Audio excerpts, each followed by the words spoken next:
Hey guys, welcome to the live stream again on Wednesdays. Sorry for being a little late. Actually, it's 8 o'clock.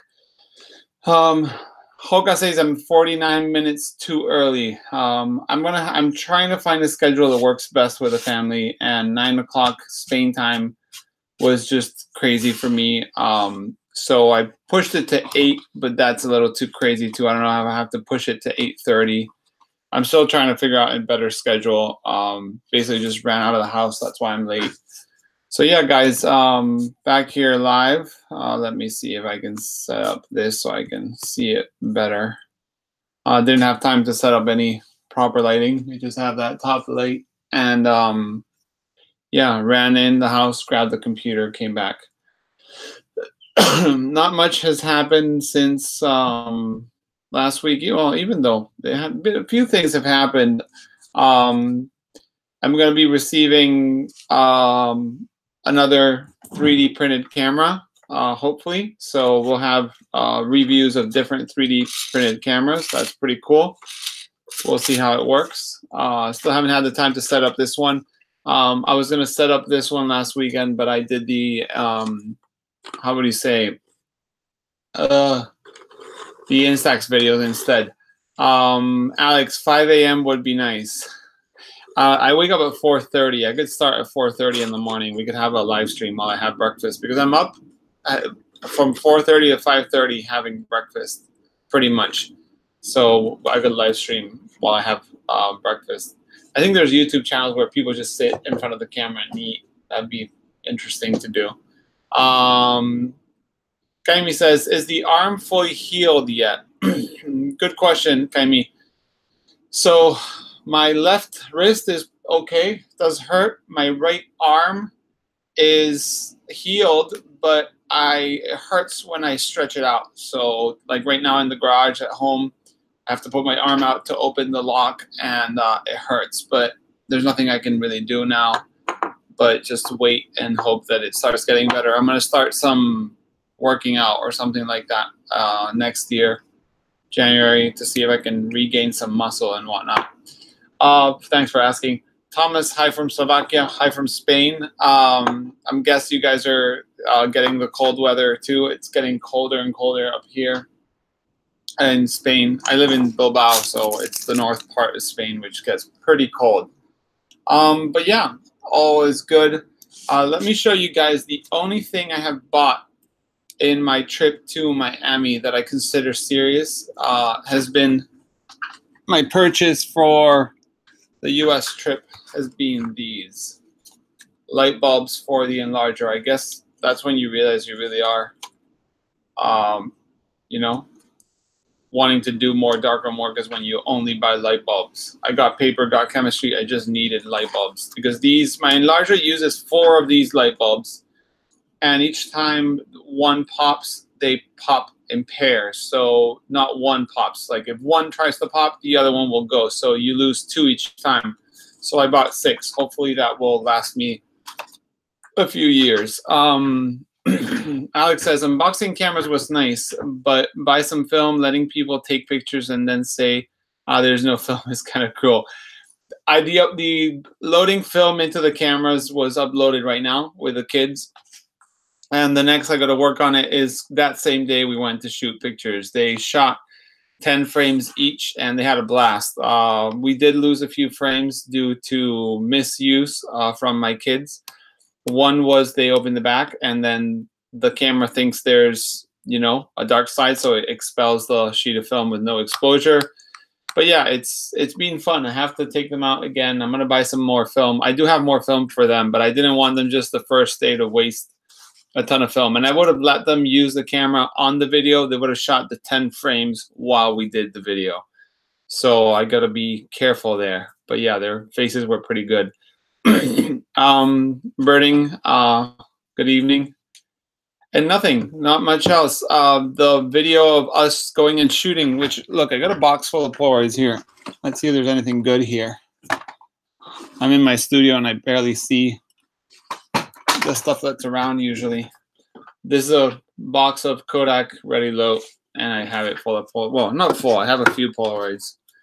I haven't shown them online before.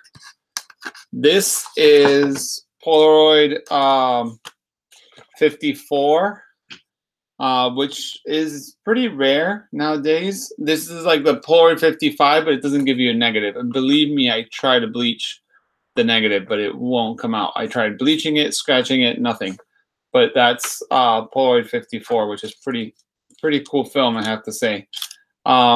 This was done with the Aero Ektar and the Kodak Graflex, if anyone's curious. If you guys ever want to see a video on that camera and using it and whatnot, I'll make it happily. But it's nice. It's just super shallow depth of field. Alex, any updates on the RF70? No, I haven't done much with the RF70 lately. I actually received the Open SX70 camera, and I've been playing with that too. So now I have a few instant cameras that I have to use, and sort of I want to do some reviews and whatnot. But yeah, it takes a little time for me to get it done, basically. Another one of that same day, this is a Mamiya RZ on the FP100C. This is actually the Silk, same model. Well, she's not a model, but she came over. And not much more. I have a bunch of Polaroids that I want to bring here and make a video on it. About a little bit about my story with Polaroid and why I haven't really shot much on the channel or before, on the channel at least. But I have been using Polaroid since probably the 1998, 1999, something like that. I started with a Spectra. I had a Polaroid 1200, which is the ugliest. Oh, no. Oh, yeah. I'm still here. Sorry. I thought I screwed the live stream. Probably the ugliest Polaroid camera ever. The Polaroid 1200. Let me see. Johannes says, do you advise the use of loop for focusing large format cameras? And if so, what kind and magnification? Johannes, I do advise loop for large format cameras. I actually made a video of, I think it's called like cheap large format setup, where I talk about the cheapest things that I think one can get to start. But there's a loop by Peak that's like 5 times. I like 4 times magnification more than the 8 or the 10, because with the 8 and the 10, it zooms so much into the frame that you kind of just see the grain in the glass. So I rather have like a 4x or a 5x. And there's a Peak one, which is actually pretty inexpensive. Let me see if I can find it right now, and I'll link it to you. Amazon.com. They sell it in the Amazon store. It's pretty easy to find. Peak 5x. Let me see. $15, and it works great. I've used this in my workshops, and it's pretty nice. I actually bought 5 of them for when I do large format workshops. Let me see if this will work. There we go. Link is coming there. That is the loop I use. Is a Peak 5X. Model number is Peak TS1960. So Peak TS1960. I do recommend using a loop. You can live without it at the beginning, but honestly, it's better to have one. You can use a 50mm that you flip around and look at it as a magnifying glass. But that Peak one is so cheap, I actually just throw it in my bag. I have like a few everywhere around I go. Any backpack of mine has a few of those somewhere, so you can just check focus. As a good one, I have a Rodin stock 4X that has like an aspherical element and whatnot. It took me forever to find one, and it was not cheap. Hey, How, nice to see you joining us tonight. And yeah, so basically, yeah, loops are good. Let me see if I can show you anything else that I could have here. I'm working on some videos. I commented last time, it was the anniversary, that I was going to start working on some Patreon suggestion videos. One of them is going to be toning in the darkroom. One of them is going to be color printing in the darkroom. This is actually an 8x10 contact print that I did a while ago. That's an 8x10 color shot. Actually, this shot is so wide that you can see the rails of the camera. I know the webcam is horrible, but you can see the rails of the camera there. I didn't realize. This is done with a 120 that people online say it barely covers 8x10, and I very much like let the lens fall like at least 2 inches or like an inch and a bit, so, or 3 centimeters or whatever. But yeah, this is Portra 160 vivid color, and this is just a contact print with our RA4 chemistry. There's some weird stuff going on here that was in the negative. I think I developed it wrong. This is developed by myself, and something went wrong in the sky. But yeah, that will be going there. Kaimi says, someone I know wants to enlarge her mother's work, which are slides. She wants to do something without going digital. Is there any secret stash of chemicals and paper? If so, where to hunt it? Good question you asked that. It's just next to me. Secret stash of Ilford Ektachrome. Ektachrome. Expired a while ago. This is 40 by 50 paper, so 16 by 20. It's really hard to find. I bought this and the chemistry.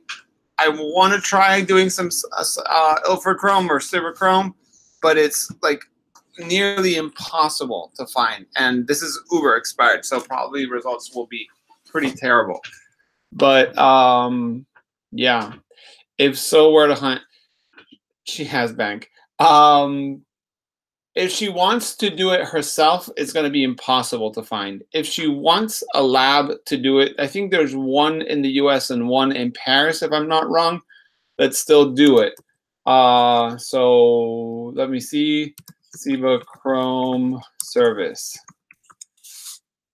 Let's see if that will work. Look, there's Ektachrome done in a few places. Whoop. Lab Seba Ektachrome prices. There's a website here that says they do it, but this is not going to be easy and not going to be cheap. Well, Dimitri says, what if you scan and make a digital negative that you can see print? The thing is, if she doesn't want to touch a computer, then scanning is out of the picture. But that's what I found. Damn, there's this one too, which is nice. This guy still offers it. Let me see. Oh no, he doesn't do it. Darkroom printing, let's see. No, I don't think he does it for others. But he's got information. I'm gonna save this for when I try my Ektachrome. Photo news, I can stay there. Look, guys, this guy has some information on Ektachrome, Ektachrome. I wish Adox, which now bought Ilford, the one that made Ektachrome, would at least, you know, provide the chemicals and maybe small batches of paper, but it'd be really nice. Larry Paramedic says, have you ever used a Horseman medium format camera? If yes, how do they compare to Mamiya RZ 6x7? So, Larry Paramedic, I have used a Horseman. I actually own a Horseman. I think it's called VHR. Let me see. VHR. Yep. I've used I have a VHR with a 103.5, something like that. If yes, how do they compare to 6x7? So the Horseman I have is basically, it's like a mini 4x5. It's just the 6x9. It does 6x9, 6x7. It's the same thing as a large format. So you have to cock the shutter. You have to focus in the ground glass. It does have a rangefinder, but mine, even though with a cam, which took me forever to find, is not so well calibrated. The lens board is so small that the movements, even though it has amazing amount of movements and little twisty things, it's a work of art. It's very cumbersome to use for the size of a 6x9. I'd rather use a 4x5 with a 6x9 back. There's more space for the knobs. There's more space for the movements. It's just more comfortable to use. So compared to the Mamiya RZ67, same thing as if you compare 4x5 and a Mamiya RZ67. They're different things totally. One is an SLR. You can kind of like shoot handheld and, you know, studio work, portrait and whatnot, landscape. The other one is a tripod only camera, which if you can calibrate could be used as a rangefinder, but I wouldn't suggest it. I don't think it works that great for that. It's not very, it doesn't let yourself shoot. Like, it doesn't play well with shooting fast or shooting for fun or whatever. Kaimi says, thanks. Yeah, she wants to do it how her mother would want it. She isn't a photographer. I'll pass the info. If she isn't a photographer, she better send it to a place and get it done, because Ektachrome, even like, I know how to do stuff in the darkroom. I've done color, C41, and black and white. That Ektachrome is a total different thing, and I'm scared because I only have a 10-sheet envelope, and I'm sure the results are going to be terrible, but still, I'm excited to use it. I should actually use it. Huh. Maybe I can do some chromes on the 6x14 and then print them on that. I'm going to think about that. I'm going to get some 6x17 in the mail sometime this week or next week. Maybe I should shoot some chromes and do contact prints. Let's see. BW, which I think is Brian, if I'm not wrong. For those in the U.S., Chris Burkett will release new Ektachrome print at reception at Photography West in Carmel, California, November 24th. He is one of the last Cibachrome artists. See PBS interview. Yeah, I watched that PBS interview, man. It made me cry. The guy had the loss of the medium that he loved so much is just something that I feel when we lose any emotions in any films, it really makes me very sensitive. Like, I understand like the commitment he has to his work, and knowing that that's the last of it is just kind of like a little heartbreaking. Same thing happened to me, actually. I'm very sentimental, so I watch the news and I watch like a TV commercial and I'll cry. I'm one of those. So when I was listening to the Kodakery talk about the Ektachrome Comeback, there was a podcast interview, and the guy said that when they went down to the chemists and the guys and the engineers in the lab, and they told them that they were going to revive an emotion, like the people there just like started like some crying, and like the fact that people that had been working all their life and commitment to Kodak and making film, knowing that something's coming back, like, you know, just think about working all your life doing something that's discontinued, you kind of doing some other stuff, and suddenly they tell you it's coming back, like the love for it is just amazing. So yeah, I have that same feeling for Cibachrome, even though I haven't used it. It's just sad to see something like that gone. Oh, Larry Paramedic, that's what I need to know. Thank you for your time. Larry, if you want, I'll show you in a video. I can make a quick video at some point this weekend and show you sort of how it works. But the camera is a 4x5. It's basically like a mini Graflex. The Graflex Baby and the Horseman VHR 690 and whatnot, they are all very, very similar. Alex says, can you elaborate on your news item, the one using the iPhone as an enlarger, special paper, how would that work? Okay, so I watched that video like at twice the speed to try to catch up for the news, because the news always takes a lot more time to prepare than I want. So what I saw is the guy uses a camera, okay, his Hasselblad, lens open, and the mirror locked up, so it just passes, the light passes from the back to the lens or the lens to the back. And he inserts like a little glass or something with the negative, so I'm guessing like a negative, you know, little holder. And then on top of that, he puts like a little foam, and that foam, he puts his phone on top. So when he, sorry that I grabbed my phone. This is actually my router here at the studio. I don't have internet here. My phone, the phone goes on top, but the phone to the negative, and let me grab a negative, even though, yeah, a negative, is not in contact, because if not, you would focus on the pixels on your phone, and that's exactly what I don't want. But this guy has made it so the phone is on top, and it just projects. It's just like a light source. The same thing, sorry, got a bunch of messages. It's just a white light source. So this turns into light. And when it goes there, it just projects. And you do your test strips. I guess the phone goes into a mode. I think he uses like headphone jack to like click the on and off, of course. If not, when you pull out the paper, it would expose. And then he puts his negative, and he uses a little tripod or something to enlarge on paper, normal paper. But the phone has to have a pretty bright light source. And as far as I know, the times are not too crazy. But you're using basically your camera at inverting the picture taking. So instead of taking the picture, you're projecting the picture.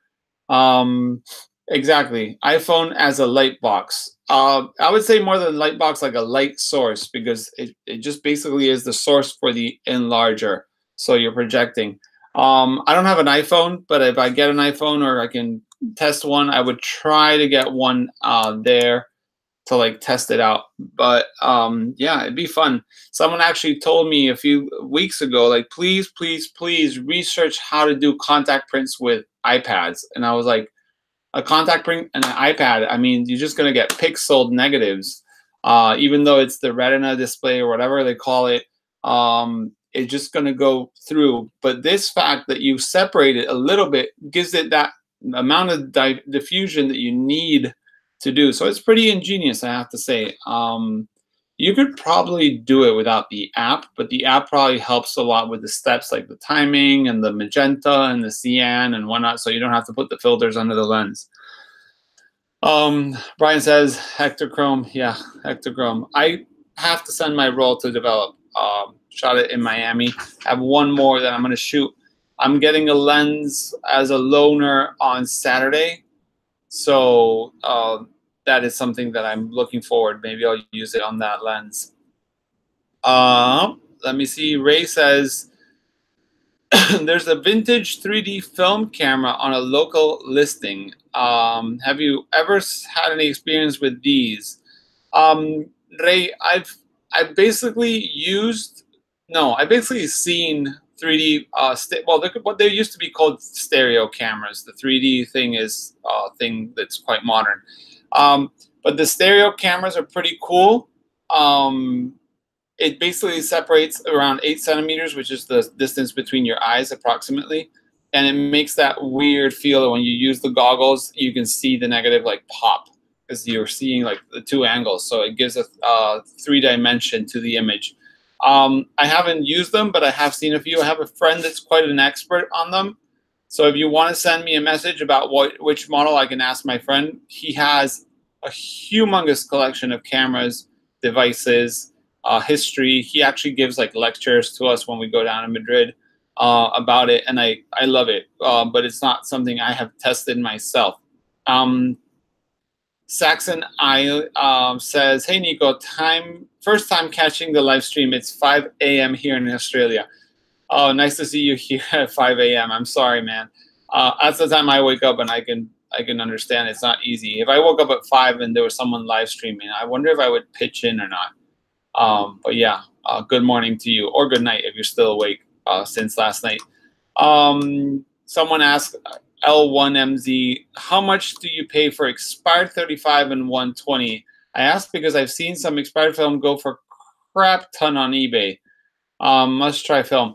Well, expired film has had a revival, and people are looking for the expired look. And what I mean by this is, when I started shooting film again in 2007, 8, or 2009, something like that, expired film was just film that people had in their studios. They were like, I'm not shooting film anymore, and would dump it on eBay, and people would just buy it because there was plenty. There was one time I bought 1,200 rolls of 220 Portra. Crazy cheap. And why was it so cheap? Because there was so much, and people weren't looking for the expired look. The film was fairly fresh still. I bought it in 2009, probably 10 or 11. It was like expired 2009. And basically, yeah, it was great film. I used it and it worked fine. But now the expired film that was either discontinued emulsions, which people are crazy about trying emulsions that are no longer with us.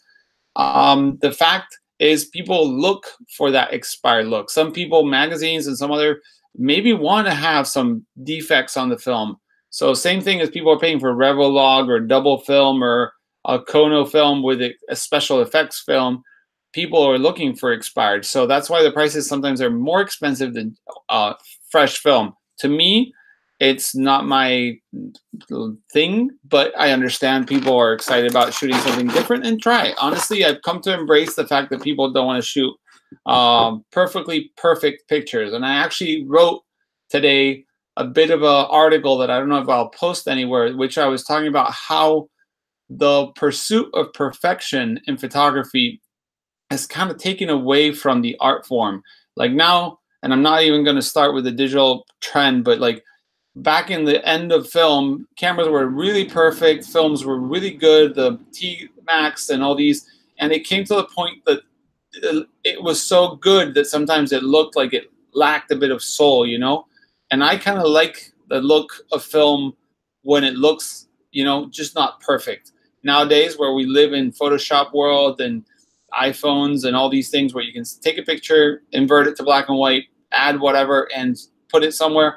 I actually like the fact that sometimes my film looks like film, that you can see a bit of grain, that the contrast is just a little bit more than maybe perfection. And yeah, I kind of go away from the perfect look and go for a little bit something a little different, but not to the point of expired, very expired film. Let me see. Sorry that I went all the way, but how much would you pay for expired film? I would pay half the price of the current film if it's still available. If it's something you want to test, I would say pay whatever your budget is if you want to buy it. But if not, no, I wouldn't.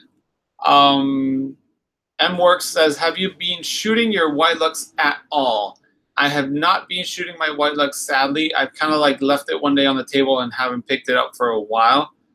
But I'm working on making a video where I shoot 3 different panoramic cameras, and I mean panoramic, not the wide, the X-Span, but the other style, like the wide looks, and compare the differences and such. So I want to pick it up again. My problem with the wide looks was the max shutter speed is 1/25 of a second or 1/250th of a second. Now I forgot. It's been so long. And with the bright sun, I usually push all my film to 1600, and I could not shoot it because there was too much light.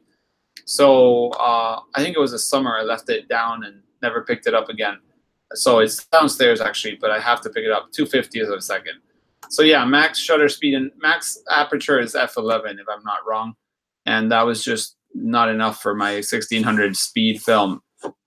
Let me see. Saxon, Provia 400 is so expensive on eBay. Glad I snatched up a few pro packs before the price went so high.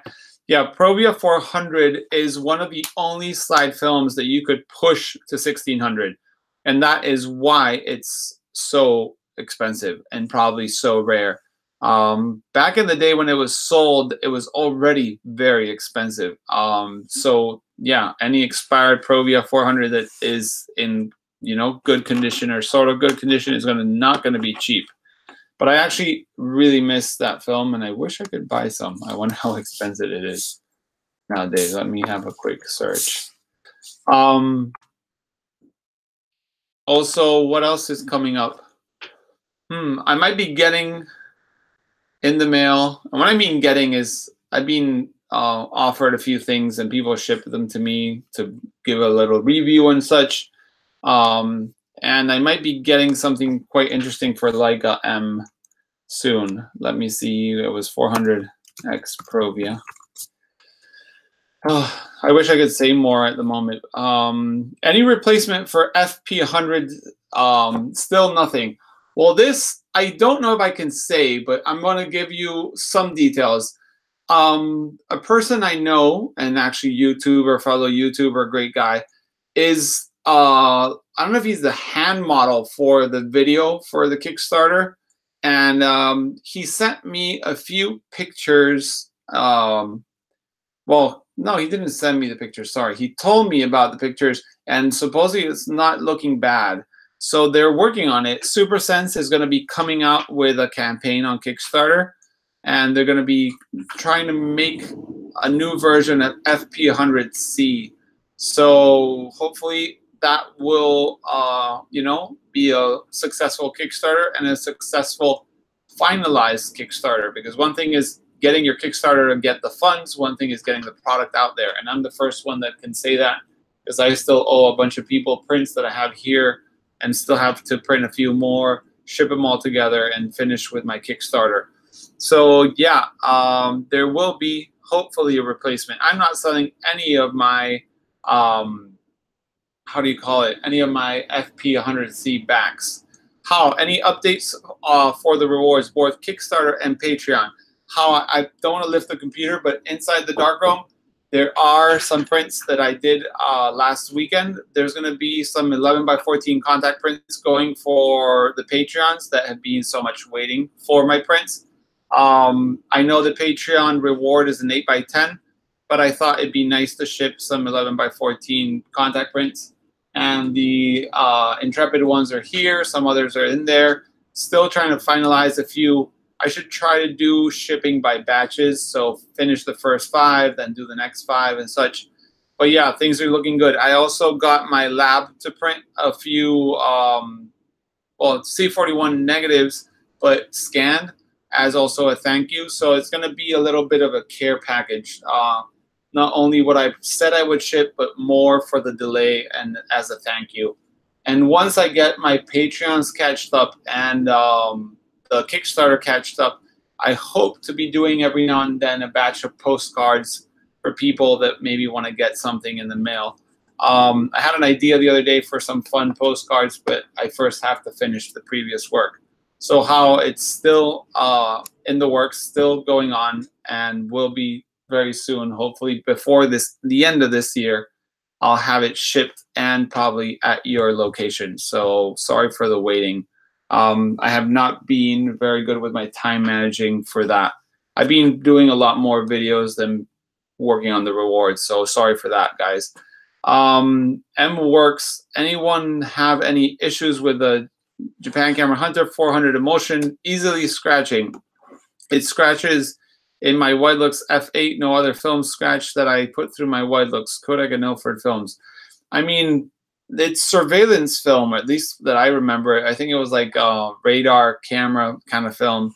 Not that he bought it like that, but it was used for that purpose back when it was made. So the Japan Camera Hunter might have, the back might be soft-ish, and the Widelux does put a lot of work through the film. I mean, it just, the tension, and you know it, what I mean. Advancing is hard. Rewinding makes your fingers almost bleed. Is something that, you know, probably doesn't let the film, you know, have its space, and it doesn't go straight because it travels in the curve, so through the little things, so maybe it's more prone to scratching. I have one roll of Japan Camera Hunter, which I've never used yet, so I should probably get it out and shoot it as soon as possible. So yeah, guys, any other questions and whatnot? Oh, before I forget, I want to know if, I've been trying to keep this as much as a secret, and I'm not going to unveil exactly what it is, but I want to know is I can get 10 people to volunteer for beta, or I would say pilot episodes for what I want to produce as a podcast. So I need 10 people to either contact me through social media, email, and whatnot. If you guys need my email, you can send it to Nico's Photography Show altogether at Gmail. Or you can also do Nico's Photo News at Gmail. It's in the news, and every week it's there. I need 10 people that are willing to help me do the first 10 episodes for this. They don't have to be, you know, it's not a person-to-person. It's probably going to be a phone call or something like that. So yeah, if 10 people are willing to help me out, that'd be great. I was going to start with 5 friends, but I'm finding it's hard for us to find the schedule. So maybe more people spreading the word out, I can get people that want to participate. Of course, it's going to be a film photography podcast. But I hope that the theme of the podcast can be a bit of a surprise and at the same time interesting to you guys that watch the videos, maybe want to listen to something. I know podcasts have been like popping up like mushrooms lately, but I think it'd be something kind of useful. It can be a mix of what I'm doing here live and some other stuff that you see online. So hopefully I can get that going. But yeah, if anyone wants to be part of it, just send me an email, send me a message through Instagram. We can figure it out. I'll let you know what the plan is and the idea for the podcast. I'm working on well, I have someone helping me work with the art for the podcast and such, and maybe get it out. Rob says, you can call me, but I'm just beginning in film. That's exactly what I need. I need people that maybe need help with that. Burning says, any requirements people must fill in if they want to help out. And basically that they want to shoot film or they're interested in film, and that's about it. Anything else, I don't mind if it's beginners, really, really beginners, experimental photographers, people that are willing to get into large format, medium format, anything like that. It's perfect for that.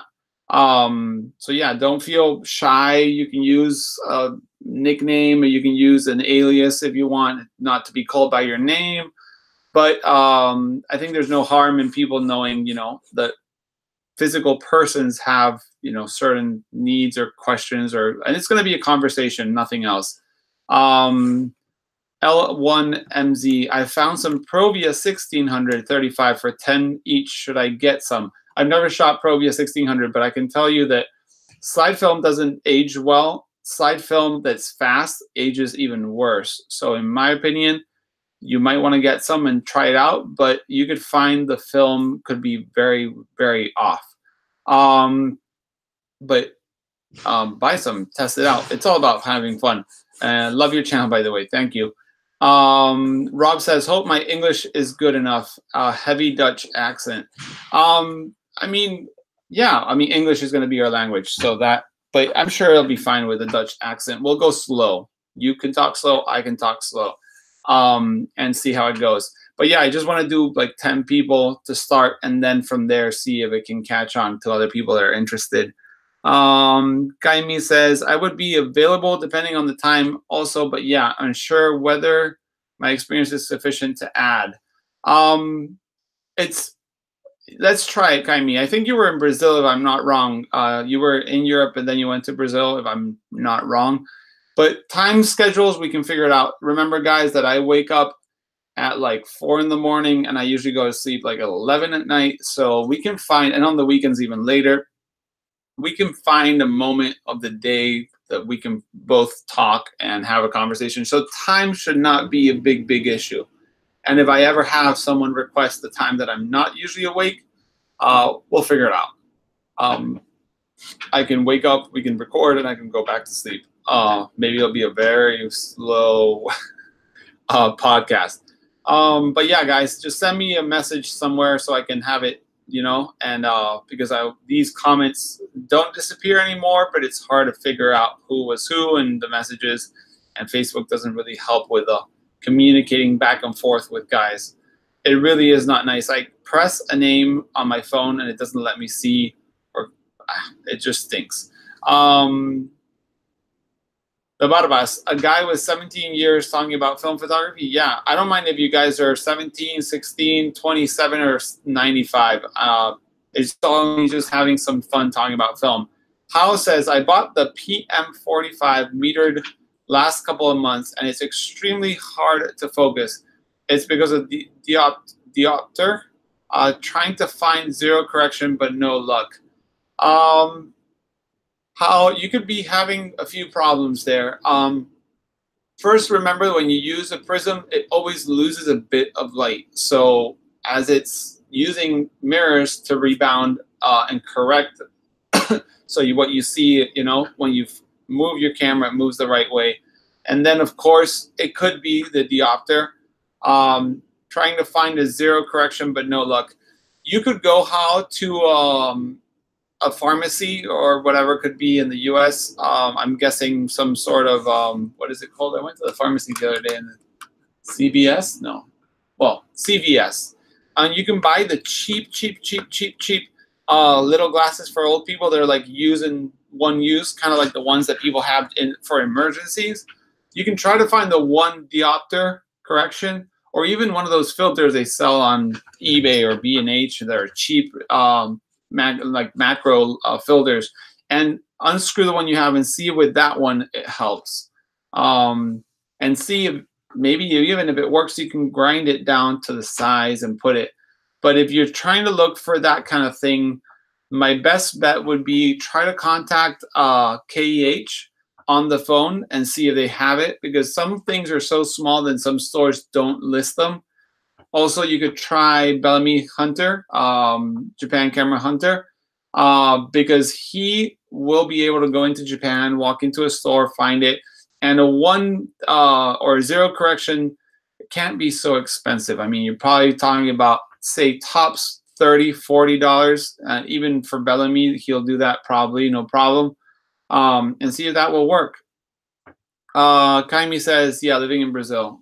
I can do Brazil time, and I'll send you an email. Do send me, guys, an email, and we'll figure it out. And if it doesn't work for you guys, there's no compromise, anything like that. It's just a little bit of trying to get some people interested in doing this.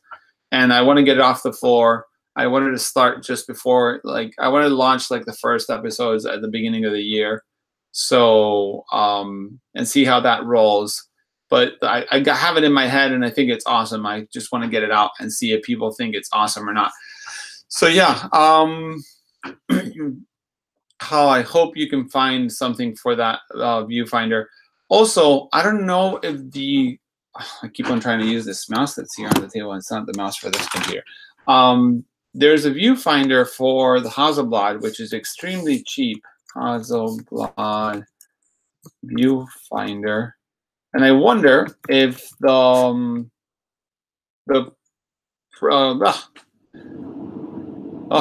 like little glass in the front, the diopter can be exchangeable. It's the cheap. I have the cheap version of it, and it's, let's see, 90° probably. It's like the old school, super cheap one. It came with a Hasselblad that a friend passed down to me. I don't know if it's exactly the same or that you can change it.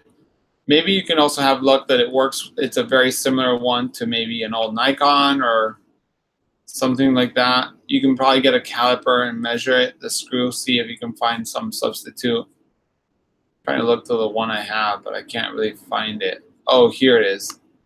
The one I have is the Hasselblad NC bar or slash, or I don't know how you say that in English, 245° prism. And it's the old school one. These sell for pennies anywhere. Actually, look here, Camera Store even has one. Let me see if they still have it, because they list their sold stuff stays there. No, it's being sold. Oh no, yeah, it's being sold. But those prisms go very cheap. Maybe you can unscrew that and use it. I would ask, I can actually tell you from mine what the size is and see if it screws. Alex says, Ekta did not buy yet, but I did get some of my slide projector and viewed some of my original cartoon framed Ektachrome from quite a while ago. Quite an experience. The fan is as loud as I remembered. Yeah, I have the Ektachrome Giveaway, which still is open. It's, I think, the news just before I left to Miami. So if you guys want to try to guess, I've got 2 Ektachromes that I'm going to ship around the world if someone wants them. Someone guesses the camera I used and the lens. The lens, I think, I've never seen anyone shoot film with that lens, so see with you guys. But it's a modern lens, I can say that. Al says, are the Nikon lenses much better than Olympus OM lenses? I have an Olympus OM2 and thinking about making the switch to Nikon. I can't say which one is better, but I can tell you the Olympus OM glass is some of the best glass too out there. So I would not change if that's the only thing you're worried about. The Olympus OM had a full range of lenses with top of the top lenses there. So I would try, if you really want to change, but I would try to purchase some lens that you know could be good and use that for now. Alex says, I know, yeah, everybody looks so much younger on Ektachrome, it seems. Yeah, old film. That's what happens. I have old pictures here, and I was much younger too. Film Wasteland. Hello, greetings from Film Waster and Zeiss Icon folding camera user. I use a Zeiss Icon, but not the folding. I use the ZM, which is the Leica M mount. And actually just got a 28 for it, which I'm excited about because that camera has a 28 frame lines. So excited for that.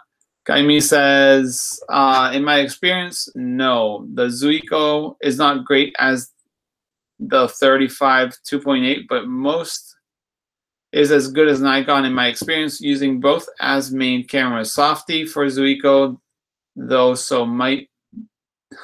Sorry, I'm trying to read it, but I'm Softy for Zuiko, though, so might be biased.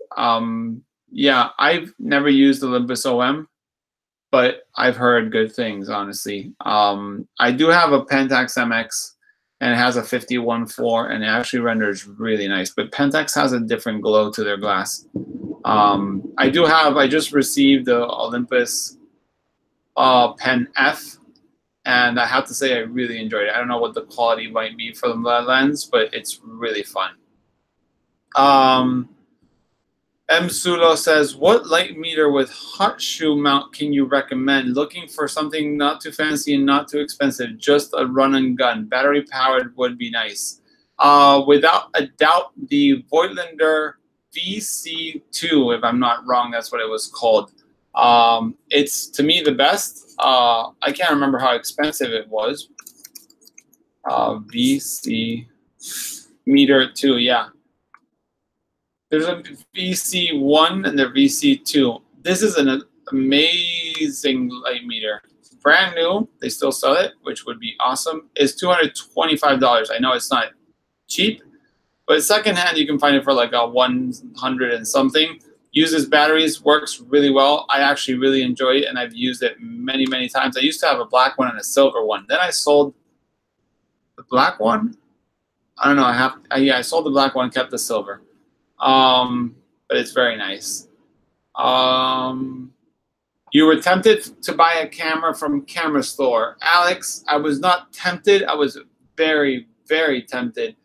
But I did not get a camera. I got a lens from them. And it's the 28 color scope bar, which is an LTM, Leica thread mount lens. And I got it because I used to have a 28 for Leica, and I sold it. I shouldn't have sold it, but I sold it. And I've been wanting one, but I don't want to spend the money of the Leica glass. And the 28 scope bar is a 3.5 lens, which is fast enough for my use. And I've heard that it's really nice. So I'm very excited to get it. It comes with no adapter, so I will have to use another LTM to M adapter that I have for 50. So it won't bring the frame lines that I want, but I might just gaffer tape the frame lines on my Zeiss Icon. But yeah, I'm very excited too.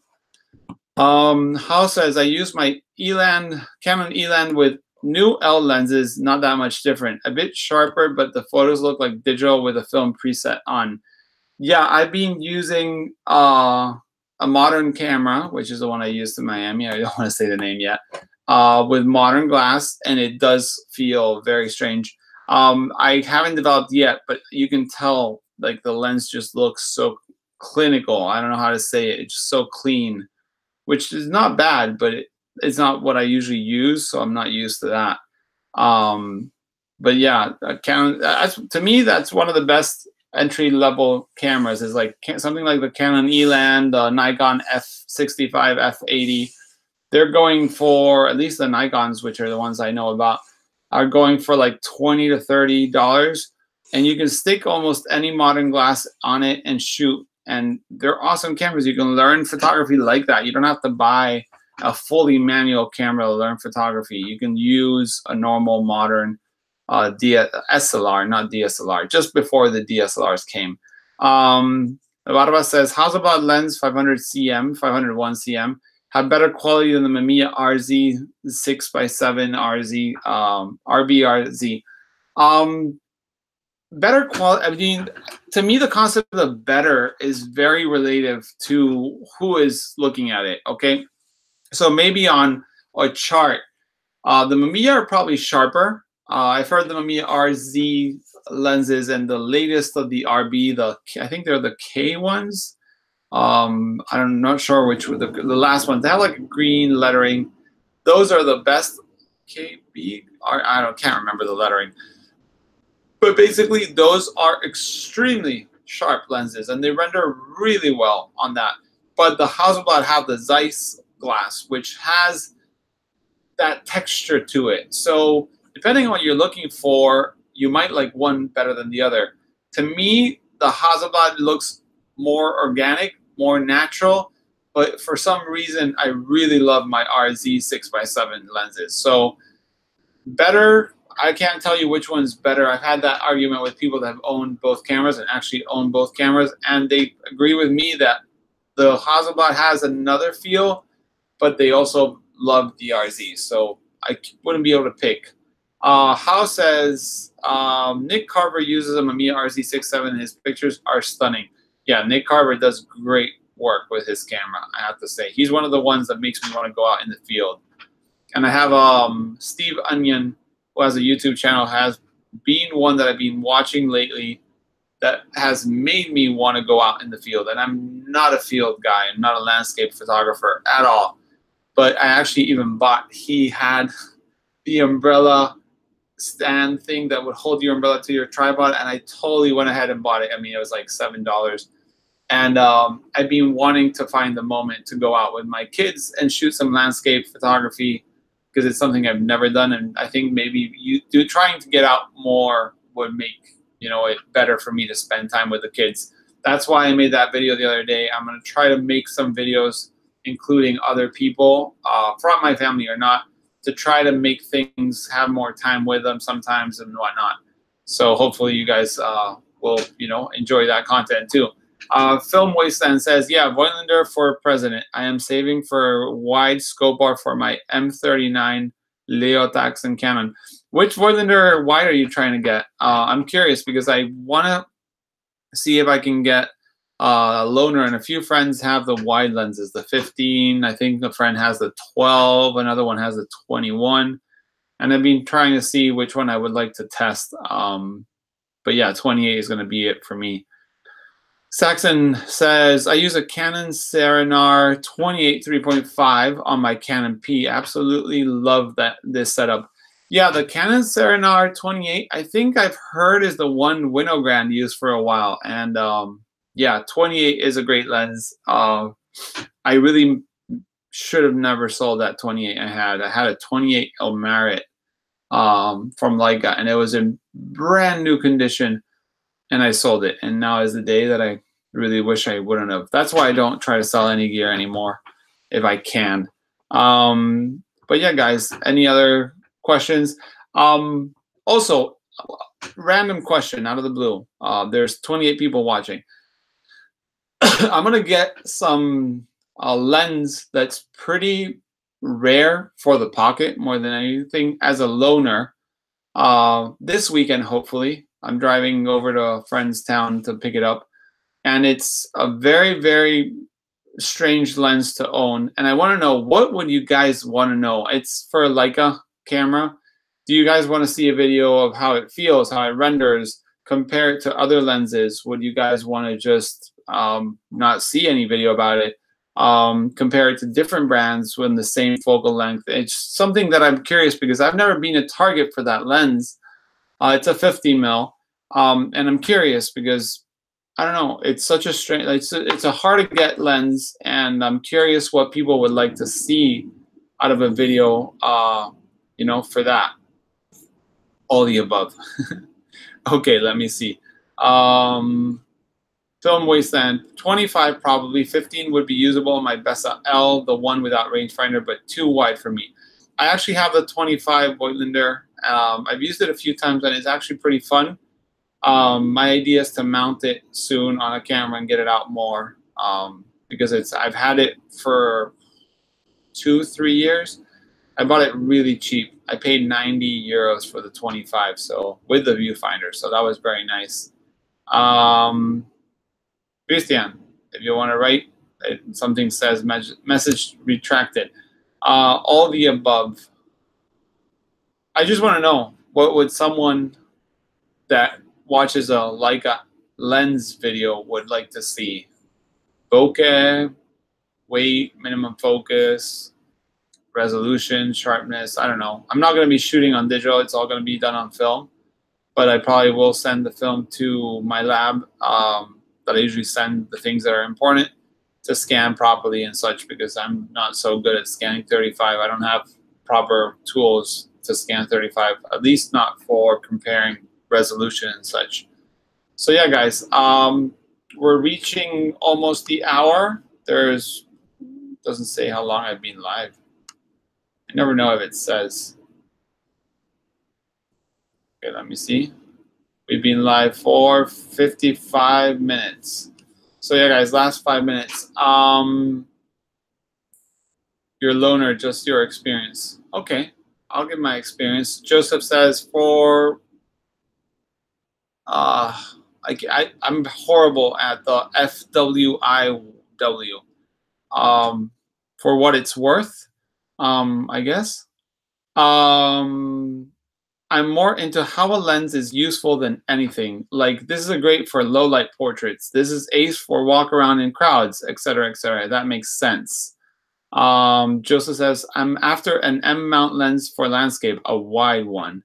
Okay. So I'll see what it is, because this is very much a specialty lens on the 50 mil.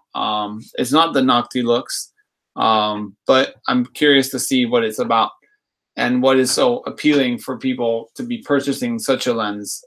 So luckily this friend will lend it to me for a little while. Hopefully I'll take good care of it and not lose it. But yeah, I'm curious. I'll make something like that. Film Wasteland says, yeah, that kind of video would be nice, but I'm not sure how to compare it on film. So why not? But digital, at least for resolution, would be nice. Color contrast would be compared on film. I mean, it's just I don't even own a Leica M digital lens or know anyone that has one around me. So I thought about making it all about film, and at the very, very end being like, and how does it render in digital? And putting like 5 seconds of like here, here, here, here, here, and that's it. But I don't even own anything or know anyone, so it won't be possible. Christian says, what lens size is needed to print a 6:9 negative? Same as 6:6 or bigger? Christian, the rule of thumb is the diagonal of the film format. So whatever normal lens is normal for 6:6 is an 80.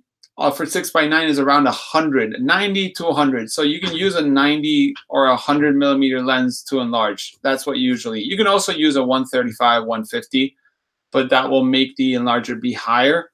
So you might want to go for a 100 mil lens for enlarging 6:9. Michael, you say for what it's worth. I don't know if I made a mistake, maybe. PJ de Jesus, nice to see you here. You're just on time for me to say goodbye. If you could bring back any film, what would it be and why? Neopan 1600 black and white 35. Why? I love the grain structure. I loved how it rendered black and white. The contrast was amazing. I would use it only on my 35 Leica M cameras for all kind of photography. So yeah, that would be the film I would bring back. I really miss that film. Nothing from Milford because they haven't discontinued. Kodak, I don't miss anything specially. I do miss the vivid color and the natural color and the NC and the VC, but the Portra is still there, so it sort of works. Oh, for what it's worth. Sorry, Michael, I'm very slow, especially at this time. But yeah, the Barbas, not the 0.95. It's not that lens, but hopefully I'll get my hands on that and maybe make a few videos on it. I don't know anyone that owns it, but I'll try to my best to meet someone with that kind of glass. PJ de Jesus, I would love to bring back Provia 400 and Astia. Astia is one that I do miss too. But man, Astia, I would have to scan it, and I really don't like scanning. Film Wasteland, black and white 400 CN, just for the sake of XP2 competition. Yeah, that'd probably be a good film to have. With you on the Portra NC. It's just the Portra NC was so nice. The new portraits don't look like that. Saxon says, I got a bulk roll of Neopan 1600 about a month ago, expired in 2009 and was unfortunately a big fog. Yeah, 1600 film does fog. Like I said above for the guy with the Provia 1600, you can't trust 1600 speed that it expired. L says, I just gotten scanned a roll of Fuji Natura 1600. Love it. That's also discontinued, sadly.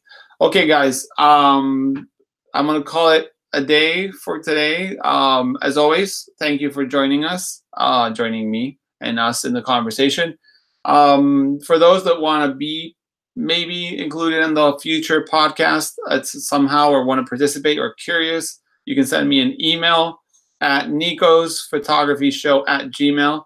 If not, find me on Instagram and whatnot. Everything's on the details on the description. I'm looking for 10 people to kickstart the podcast that are willing to give me a call, or I call them, of course, and chit chat about photography. So yeah, thank you guys for being here one more time. I'm going to try to continue doing the live streams every week. And yeah, good night and see you very soon. I wanted to upload something tomorrow. I don't know if I'll have the time, maybe Friday. So yeah, guys, thank you. Good night.